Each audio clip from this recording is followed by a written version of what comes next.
I did continue on with my Percy Jackson reread. I read The Titan's Curse. I also have watched the first two episodes of the show, and I thought about including that over here during Vlogmas, but I decided against it. So that was a bonus Patreon video last night. It's like literally first impressions because like the title card, not the title card, the end credits on the second episode were playing as I recorded that video, but it's pretty short. Again, it's like initial impressions.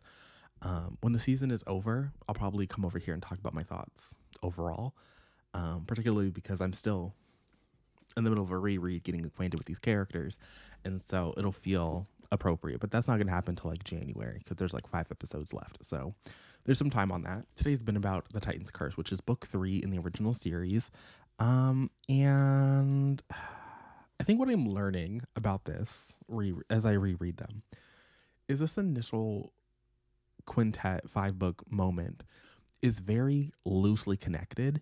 And again, the world to me still, I don't know, there's something about that doesn't make a whole lot of sense. I don't know. Like, I think it's interesting in like a middle grade perspective. You know what I mean? Like if you're a child reading these books as they were coming out one after the other. Because again, Rick Riordan is doing a thing where he's explaining everything that you missed. He's doing the recap. So it does in some parts feel like you are like in theory allowed to jump in the middle of this, like you could pick up book 3 because he's gonna fill you in, but obviously there is a larger story happening overall. I don't know, like it's very weird, and it almost makes me want to like go back and reread other books that I was reading at the similar time, like to go back and reread the series of unfortunate events or some other, my childhood favorites, just to see if like that was just a thing that happens in middle grade. I'm not a middle grade girly, so maybe that's part of it. And I also don't think that it's bad that it's doing, like it feels that way. Like I'm not upset, but like this book and like the second book, right? So Sea of Monsters ends. Spoiler alert: Thalia is back from being a tree. She's a human again. And it's like a big deal because there's this larger, I mean, every book has like a prophecy within it, but there's this overarching prophecy that like one of the children of the big 3, if they turn 16, like the fate of the world is going to be in their hands. And so when you're reading The Lightning Thief, you think it's going to be Percy because we know that Percy's the son of Poseidon.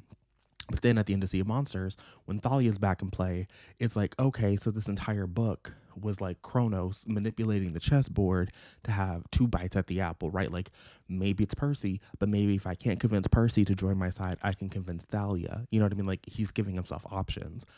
So that's interesting. Love to see it. And then in this book, it's like another time jump.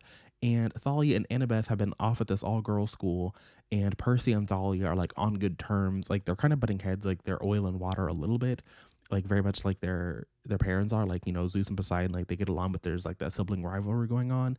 And Thalia and Percy have sort of like inherited that at the beginning of the book, and they kind of have that same dynamic a little bit over the course of the quest that they go on in this one.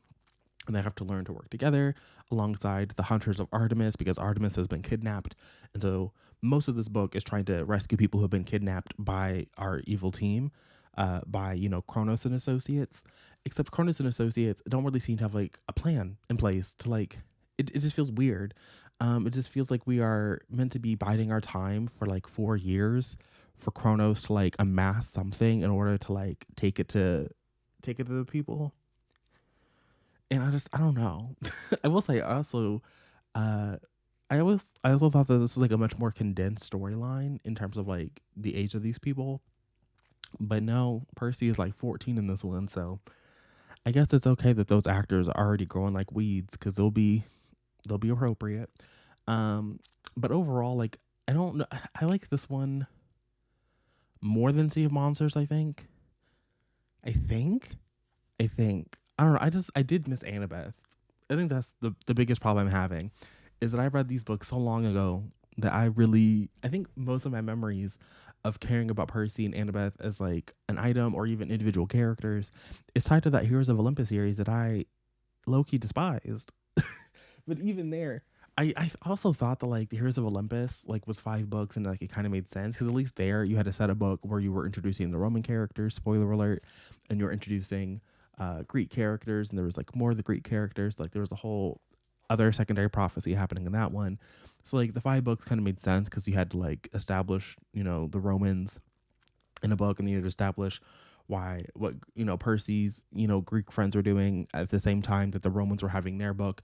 It all made sense, and then you have a standard trilogy after those two setup books, and also what is it, Mark of Athena into House of Hades. Mark of Athena into House of Hades. House of Hades is that book. Like, I'm sorry, like it just is. So I kind of understood it, but this one being 5 books, it's just strange to me. Like, I don't know if it needed to be 5 books. I mean, I guess it needed to be 5 books so like Percy could get older, and like we kind of see him coming into his own a little bit more. Like, he's thinking more strategically. He's coming into his power. Like, I say his powers. Well, it's not like you have a bunch of powers as a demigod, but we see him making connections, forging friendships, becoming a more confident hero, learning more about himself, seeing his flaws play out. Like, it's interesting, but I don't know if this needed to be 5 books. I just don't know if it needed to happen. Maybe that's just me though. So I like this one more. If Sea of Monsters was a 3 star, this is like a 3.5 star. I did like this one more. It was kind of nice. Again, I missed Annabeth. It was nice seeing Percy and Grover getting to be Percy and Grover. But most of the characters that we see in this are like, we see Thalia a lot, but Thalia is going to go leave to go be with the Hunters. Zoe is like an important character for this part of the story. Bianca is important a little bit. Nico, the D'Angelo siblings, get introduced in this one. And I was right. They were at the hotel. I thought that Nico and Bianca were in the hotel the first book, but they're not. They were in the hotel, and I guess they could have been, in theory, at the hotel during the events of the first book. So maybe we'll get like a cameo for them in the TV show. But they don't get to leave until this book. And that's actually how this book starts, is like Percy and Annabeth and Grover are showing up at this school to take them to Camp Half-Blood, and then they get waylaid by Kronos and associates. So like, it's interesting, and it is all connected. Like, there is threads that connect all 3 of these books, but at the same time, it does very much feel like a standalone, which I guess is good for middle grade. And thinking back, to my Harry Potter days, like some of those felt like standalones as well. Maybe a teensy bit. I don't know. Maybe by the time I get to the last book, what is that? The Battle of Olympus, the Blood of Olympus. No, the Blood of Olympus is Heroes. I have it over here. Let's just see what it's called, shall we? The Last Olympian is book 5. But tomorrow I will be reading the Battle of the Labyrinth. Yes, the Battle of the Labyrinth. Which is... Ooh, we're getting long again. Lightning Thief is also the longest book in this series so far that I've read. This is 361, so Lightning Thief is still longer by like 10 pages. And The Last Olympian, is it the longest? It's 381. So the first and the last book are the longest. But what is happening in the Battle of the Labyrinth? I don't even know. Let's read the synopsis together. Percy Jackson isn't expecting freshman orientation to be any fun, but when a mysterious mortal acquaintance appears on campus followed by demon cheerleaders, things move from bad to worse. Okay. I'm assuming it's Rachel. I think Rachel pops back up in this one because I know she's a key player in the rest of the series, and she popped up briefly in this one. So when it says a mortal acquaintance appears, it has to be her. In this 4th installment of the blockbuster series, time is running out as the war between Olympians and the evil Titan Lord Kronos draws near. Even the safe haven of Camp Half-Blood grows more vulnerable by the minute as Kronos' army prepares to invade its once impenetrable borders. That's also very, it's so deeply unserious.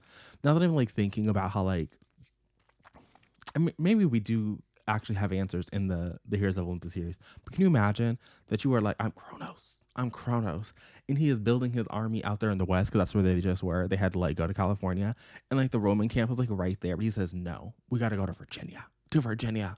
Anyway, to stop the invasion, Percy and his demigod friends must set out on a quest through the labyrinth, a sprawling underground world with stunning surprises at every turn. So, yeah, this is book 4. This is the next one I got to read. Oh, we finally got a little a peek at the Red Pyramid. Maybe one day I will read the Kane Chronicles. I doubt it, but maybe one day. They deserve some love. Wrinkled pages. These pages look a little fine. So this is what I'm going to read tomorrow. But today, I'm actually about to run to the store because I want to do some holiday baking. So I'm going to go get some cookie dough and some brownie mix and have some fun. But I started listening to Among the Bros, a fraternity crime story by Max Marshall, and I am 26% of the way done with this one. And this is following I guess it was like big news, and I want to say like 2012 to like 2016, somewhere in there. But there was like a drug bust at a college campus, and I guess the fraternity was just doing the mostesses, and so this man Max Marshall is part of this. The first 26% has been about fraternity culture overall, kind of the genesis of fraternity culture at this specific college campus, and in specific, the kind of person who is currently in prison for all this like drug selling. I will say that having read some of this, it makes the Avalon Bay books by who was that? Oh, Kennedy, that I was just reading earlier in the month. It make more sense because this is also talking about I think it's like the College of Charleston, and so seeing some of like the affluent characters from Avalon Bay, which is like 35 minutes away from Charleston. Like I think Avalon Bay is like a fictional town for the world of L. Kennedy's books, but it's like a similar set, and people are constantly leaving Avalon Bay to go to Charleston. It does make some of the characters feel like, okay, so L. Kennedy did her homework. I don't know, maybe she's actually from the Carolinas, and she's just keen and hip to this. But it's like, no, she put this in a specific place, and it made sense. And so hats off to her. Hats off to her. So I think I had this on hold originally in November, or when I was in my October. In October, I ran through like a couple of nonfictions.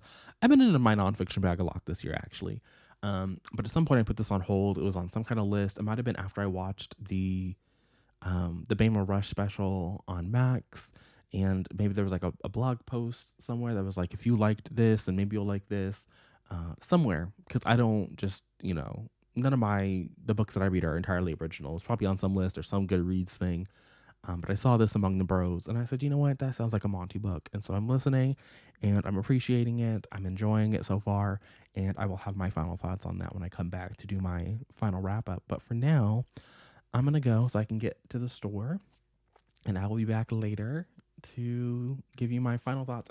I have 6 hours and 18 minutes, but I'm listening at 3 times speed. So I have like a couple hours of listening left, and it's only 3 o'clock. So I'm going to make sure that I have time to finish that.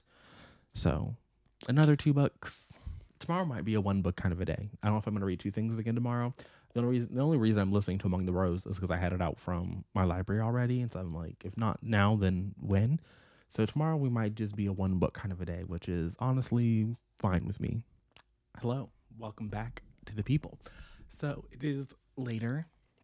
I am back from the store. I got accosted by some Mormons.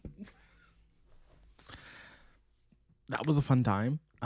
Anyway, so I say accosted. They were very nice. Mormons are nice people. I mean, I don't think you can be a mean Mormon. I don't think they allow that. But I got back from the store, ran into some Mormons. Love that for me. But I finished Among the Bros by Max Marshall. Here's the thing. Did I learn a lot? Yes. Do I think this book was focused? Not at all. Like, it starts off making you think you're going to hear the story of Mikey, who is the only person, low-key, who is serving like serious jail time for his involvement in this massive narcotics bust. But it really is more of like a bigger picture look at narcotics in frats. And again, I learned a lot. Like, there was a whole money laundering scheme that one of the presidents was doing, like funneling the drug money through the fraternity, acting as though it was like alumni donations. Listen. And then at the end of the book, they were closing down chapters of different frats at the COC campus, the College of Charleston. They were just losing fraternities and sororities left and right. So I do think I learned something. And it was entertaining, and it was a fun time. I say fun time, like, we are learning about people who were dealing drugs, and a couple people actually did die. A couple of people, you sell drugs, you might wind up dead. So that's still true. And so I say fun. It's also, very serious topic. And I don't regret putting this on hold. I don't regret spending a decent chunk of my day listening to that story and getting something from it. I don't know. I just like nonfiction. I don't know what to tell you guys. There's very rarely do I find a time in my life where I read a nonfiction, even if I don't get something out of it the way that I thought I was going to get out of it, like this one. I thought I was going to get a very focused story about Mikey, and instead I got more of a story of like just the rampant drug problem throughout the campus of this particular college. And really, not even just a particular college, it was kind of everywhere. Kind of everywhere. It wasn't even just like a self contained, we were just using this particular campus as sort of like a jumping off point. So I like this. It reminds me why I don't stick to just reading memoir. Um, I know that you can find book reviews of like all kinds of things on BookTube, which is why I in my mind I'm hesitant to like complain. But as someone who watches a lot of TBR games, a lot of TBRs getting built, I just feel like so often I see nonfiction and it's immediately related to memoir. And I'm just like, there's other good things out there. There's other good nonfiction for you guys to read. Like, please stop. I mean, it's not that memoirs are bad. You can't learn anything from memoir. Read whatever you want to read, all that good, bullshit or whatever. But also, maybe read something else. Maybe, potentially, there's like other good things out there that aren't just memoir, like this, Among the Bros. I guess in some ways, you could argue it's like true crimey. I wouldn't argue that. It doesn't, I think that it because it veers away and it launches into a larger, discussion about drug sales on college campuses and the way that it's, and some, there's even like a brief discussion on how like bro and even, fraternities in the public consciousness have shifted over the years. Like there is like several things happening here that isn't just like strictly related to true crime. It's not as focused as I thought it was going to be. And in some areas it's disappointing, but in other areas it's like, thank you for going on that tangent. So I just want to say that as we leave 2023 behind and we go into 2024 and everybody has their goals of like reading nonfiction, maybe just one a month or just like one out of the whole year, I just want to, remind people to read more than just memoir. There's more out there than just memoir. And because YouTube is constantly throwing the Christian girlies at me, there's more nonfiction out there than missionary people discussing their experiences going on a mission. And it's not to discount those things, because again, I've read plenty of memoirs, Constance Wu, Colton Haynes, Brittany, Harry, I've read plenty of memoir, Carmen Marie Machado, plenty of memoir in my day. But there's also really good stuff out there. I am partial to legal nonfiction. So, Shielded, Descent of the Supreme Court, The Shadow Docket, all very good things. Very good things. Just regular, business mess, Bad Blood, The Rise and Fall of WeWork, and Billion Dollar Whale. Billion Dollar Whale is excellent. So, yeah, I don't know. I also feel like Among the Bros is going to be like, I need the movie. A24. I need A24 to snap up the rights. Somebody has to make this movie. Like, I know we have like college frat movies already, but I just need this one. Sorry. I need to see it. I think it would be very good for the culture. So that's all I have to say here. I read 2 books again today. Tomorrow, I think I'm just going to read one. That's going to be my goal. Partially because I did agree to see the Mormons tomorrow, and I'm not really sure that I want to hang around and see the Mormons, so I might have to like run away from my house for a couple of hours, which means one book. So I might return the 2 Percy Jacksons that I've already read so the children can have them and they can read them in their free time or whatever. So I'm going to go. I'll see you guys again tomorrow with another video. But until then, and until next time.